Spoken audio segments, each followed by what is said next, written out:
All right. Good morning, everybody. This is the first wargame stream. So every Friday, we're going to be going here on out, doing just a quick 10 to 15, 20, 30-ish minute, just wargame, kind of a quick analysis, just running through everything we look at when we come into structuring the day from a statistical standpoint, trying to see and wargame potential scenarios for MNQ. So that way, then when they align with specific trade ideas, we can then execute. So good morning, everybody. If you are live, for some reason, I can't see the chat. Can you guys let me know in the chat if you can hear me? Hello, hello, hello. Let me see. I'm running this solo today, so I'm trying to see if I'm doing this all correctly. Oh, there we go. I can see the chat now. Good morning, Julie. Morning, Pocket. Morning, Landy. Good morning, good morning. Morning, everybody.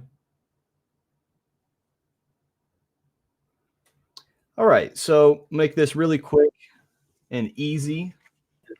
So first thing we're going to be looking at today is, just like every other day, the first thing I want to see is where is our statistical high and low of day, or an add statistic high or low of day. Given the fact that we typically make a higher low of day within the daily candle between 1800, 3 a.m., market open, market close, we can use the law of deduction to see, okay, well, which ones are here and which ones aren't. And we can see that by the process of just simple elimination, within the 3 o'clock time frame, we have a really good in statistic low of day with an out of statistic high of day. So this tells me that if typically, more often than not, we do have a low of day within this time of those 4 times, I can completely discount this until live price action tells me I'm incorrect. Where does live price tell me that I'm incorrect? First major live price component of the day that we use is the P12 mid. P12 mid is the midpoint between the high and the low between 1800 and 6 a.m. It's the midpoint of this high and low. It's the first half of the daily candle. If we start accepting live price below the first half of the daily candle, then we most likely can anticipate that now we're shifting bearish. And if we're shifting bearish, then most likely we're going to take this low, and we can say, okay, well, cool story, bro, about your statistics. Live price is not agreeing. But on the flip side of that, we can see that we are respecting the P12 mid. We broke through the P12 mid and actually bounced off of it here right at 6 o'clock. I'm looking at you, Drez. I see him in the chat. See. And so if we respect this P12 mid, turning bullish, and now we're attacking these bearish footprints with all statistics stacking below price. Well, what statistics are we stacking below price? We are stacking, first and foremost, bearish levels. So this is one thing that we kind of have unique to us in the pack trade group. This is a cool little indicator here that shows us probabilities. And within the New York session, so starting from 7 a.m. all the way till the close, this is the probability that in the past, if I'm on the 5-minute time frame, 75 days, it's just whatever TradingView subscription you have. But whatever time sample you're looking at, this is how often these levels have been hit by the end of the day. And so you can see that we have 1, 2, 3, 4, 5, 6, 7 bearish levels below price with high probabilities all attached to them. We have the major pivot point of the day, P12 mids, below price. We have opening prices 1 through 7 a.m., and this is just the opening price projected forward. And these are the probabilities that starting at 8 a.m., in the past 75 days here, we can see these are the probabilities that each of these levels have been retraced to, starting at 8 until noon. So now we can see that all statistical levels are getting stacked below price. We see that all probabilities are stacked below price. We see that we have an out of statistic high of day with bearish footprints right here. And what are bearish footprints real quick? I just go to the hourly time frame. I pull the most recent bearish. If all statistics are stacked below price, I'm looking at bearish footprints. If statistics are stacked above price, I'm looking at bullish footprints to give me context on if we are going to do some sort of mean reversion to retrace these statistics, where is most likely that context coming from? And that's what these bearish footprints tell us. If they start to break through it like we're doing right now, I get rid of it. and I go to the next one of just this is now the next major checkpoint, where if somebody in a 60-minute span of time, so just like in this example here on Thursday, this 1400 candle, within 60 minutes of time, I don't care who, I don't care how, I don't care what it was that caused this sell pressure. I just know that something or someone or a group of people, a group of algos, whatever, in a 60-minute span of time was able to take this candle all the way from here and sell it back off it before closing back to here. So that's pretty powerful to be able to move the market that much in just 60 minutes. So that tells me that if we come back into this area and we have all statistics stacking in a single direction, maybe this is the context of where we start to see some sell pressure. And if not, I'd get rid of it and I go to the next area of context. So that way I have context on where the mean reversion is most likely going to take place, AKA, that's why I call it a footprint. So now we go down to the 5-minute chart here. Now, one thing I want to point out today is one cool little tool that we use here in the Pack Trade group is when you join the boot camp, the link is in the description below if you haven't and you want to join the boot camp, that when you join the boot camp, you get to learn this cool tool that we have called the Daily Profiler. The Daily Profiler tells us, with the current variables at play today, one really, really cool thing that I'm going to keep my eye on is that if we stay above this P12 mid, if we come down and retrace these statistics, but then we stay above the P12 mid for the rest of the day, okay, look at how time and price, so both distribution of how much price needs to move to the downside and also within the time to do so, we have met a very, very, very good low of day. This box right here is showing us the distribution, and then the box from left to right is showing us the time that a current low of day could be setting place.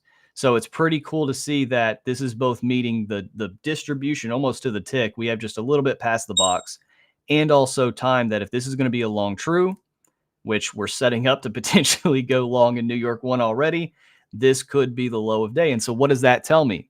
So that tells me, and this is where we move into the trade ideas section. So I just kind of gave you guys my little analysis. And so now the trade ideas, and this is what I write every single morning on Twitter. If anybody isn't following me, you can go to x.com/AC_trades_YT. My Twitter, it should be linked in the description below as well. I post every single day almost my analysis and trade ideas. And so once I give my analysis and my overall brief, I then go into, okay, well, this is what I'm seeing, and this is the context of what I'm seeing. Now let me put specific trade plans together for if this scenario aligns, I now can put risk behind a trade. So if we come up and make a new in statistic high of day around market open, so let me turn this back off. So if we come up and break this footprint and starting at market open, because that's the next major time for us to make a high of day, I take the high and the low of the 1-minute candle. So when you see me drawing this box, that's what I'm doing is I'm taking the high and the low of 930. And this is going to tell me if we make an in statistic high of day and we start to break below 930, I now know that all statistics are in my direction to the downside. And then I also know now that live price in the RTH open is accepting to the downside. So there's two major scenarios here, two things, both live price and statistics that are agreeing with an overall intended direction. And then me as a cash flow driven trader, my whole goal isn't to trade the whole move. My goal is to take a portion of an overall direction. And so if my overall direction backed by verifiable statistics is telling me that we can get all the way down to here, here, here, here, here, all these levels here, I just want a portion of this move. It's kind of like a temperature gauge where this is the complete probability, and I just want a piece of the overall direction of this probability being fulfilled. So that way, even if this probability, because the flip side of any statistic, right? Nothing's 100. So even if something is 70 to 80%, one thing I love that Mickey, my business partner, he's not here today, but he always likes to say is you still got to account for that other percent, right? So if something is even 90% accurate, we still got to make sure that we account for the 10%. So the 10% or the minority of probability is if we break below market open, if we make a new in statistic high of day and break below market open, then I'm just trying to still account for that probability that these statistics will not hit. But because we're mean revert and we range more than we trend in the intraday markets, I am still putting so many probabilities in favor of my target being hit with positive risk management. And positive risk management meaning market open gets to decide where my invalidation is. And then to the flip side of that, if we form market open to the upside here and start breaking to the upside, I want somebody to let me know in the chat that's watching, that's been in the boot camp and in the pack trade group. What time today is the cutoff of if we go long in New York 1, what is the cutoff for us to stop caring about the statistics to the downside? If we start stacking everything to the downside and to not be married by these numbers, what is the cutoff time today that I want to see everybody in the chat just drop out the time. What is the cutoff that we start to discount or expire? There's like an expiration date to these statistics. What is that time today that we should be looking for to say, okay, cool story, all these statistics are stacked below, but now we're starting to fall outside the time of a lot of these statistics to start stacking to the downside to get retraced. And I also know there's a latency in YouTube, so I gotta give it like a good 20, 30 seconds here. There we go. Boom. Now they're starting to come in.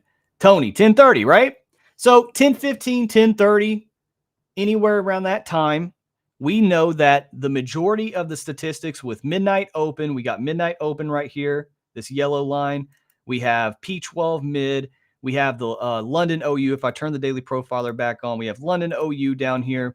We have a lot of statistical retracements, but the time for a lot of these statistics to fall off is around 10:15 to 10:30.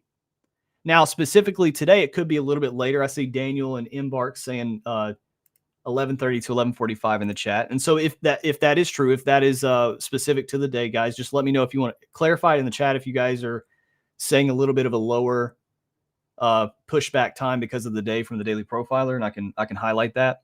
But generally, about 10:15 to 10:30 for most days.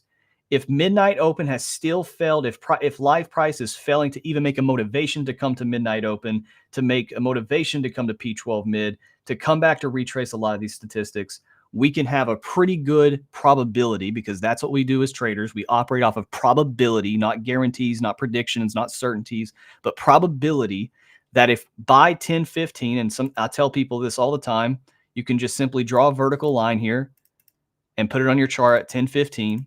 And if by 10:15, check number one, we're making a new in statistic high of day at market open, and we're staying above market open by 10:15, I can have an even higher probability that most of these statistics will fall off.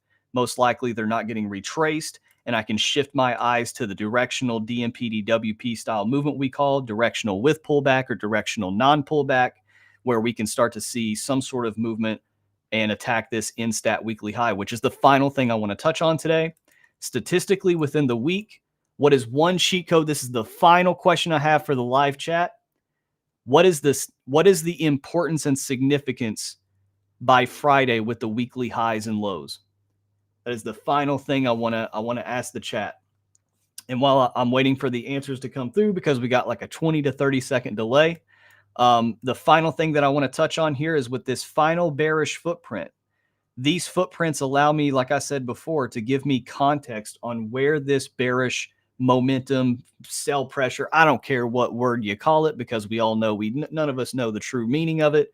Just know that this box right here from 766.25 down to 755.75, this box right here is just telling me this is most likely where the mean reversion can start. This is the catalyst. It doesn't have to be perfect.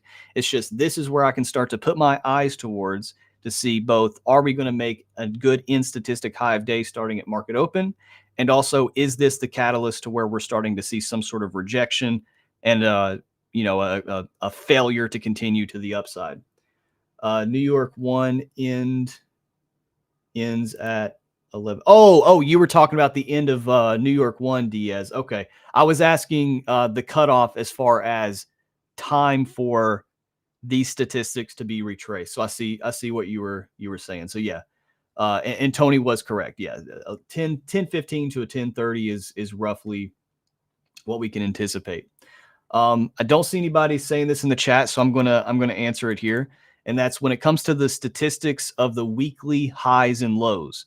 So by Thursday to Friday, one cheat code that we have to see what Thursday and Friday could most likely do as a probability of doing, and that's if we have an out of statistic, just like how what I explained to you guys with the highs and lows of days. If we have an out of statistic high or low of day, and you guys just seen this live, if this high is at a statistic, I can anticipate with a high probability in the pre-market that price could come and attack this high. And we just seen that live.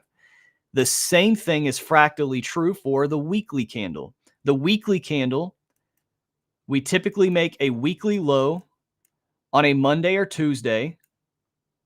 And if we go into this week, we actually made it on a Wednesday when that crazy news came in. Here is, but other than obviously FOMC, we had a weekly low on a Monday and then FOMC just destroyed that. But typically we make a weekly low on a Monday or Tuesday if it's going to be a bullish weekly candle. And then vice versa, if it's going to be a bearish weekly candle, we most of the time make it on a Monday or Tuesday of the high. And then Thursday and Friday is the opposite. So if it's going to be a bullish weekly candle, the low is going to be most of the time Monday to Tuesday, and then the high will most of the time be a Thursday or Friday. If it's going to be a bearish weekly candle, I'll say this one more time, it'll be a high on a Monday and Tuesday, and then a low on a Thursday or Friday most of the time. So given the fact that we're in a bullish weekly profile, and we have made the second highest probability, which is a weekly high made on a Thursday, I can now say that if we break this P12 high, if we make an in statistic weekly high, and if by 10:15 we're above market open, I can anticipate this being my final target of the day. And so that way, if I'm in a trade or if I'm looking for a long or if I'm looking for any sort of long in this time period, I can have some sort of anticipation that if I'm shooting for, let's say, 0.13% or whatever my target is, if I'm wanting a portion of this move, I know that my target has to be somewhere a little bit before this weekly high. So that's the final thing I wanted to touch on today, guys, is to wrap everything up. We use statistics and statistical levels as objective targets within the market that we can just take a portion of. We marry that with live price, which is the P12, which is market open, the first quarter of the day. And then we allow this to all come together with the statistical highs and lows of days. And if we know that this most likely can be the low of day, and we are reacting bullish off the P12 mid with an out of statistic high of day currently at 825, we can have a safe assumption that if live price is accepting above this P12 mid, then most likely the next high of day can be around market open. And if at market open we stay above market open by 10:15, I can then anticipate the weekly highs to be attacked. If by 10:15 we are below market open, I can anticipate, or at market open, if we start getting below, whatever the case may be, I can anticipate a lot of these statistics to be firecrackered and attacked, and then we can kind of regroup from there. But that is the move I'm looking for today. Hope you guys have a wonderful rest of your day. If you are in the Pack Trade group, we got a cool little fun thing we like to do on Fridays called Community Live Trade Sessions, where every single Friday we have the boot camp members and the Pack members come together, and we do a little war game session like we did just now, and we let anybody share their screen, call out trades live, and have a good time doing it. So I hope you guys have a wonderful rest of your day. Links are in the description if you're new here and you want to join the Discord, anything like that. Stay grinding on your goals, and never, ever, ever let anybody tell you that you can't do something they never done themselves. I'll see you all later. Bye, everybody. Have a great session.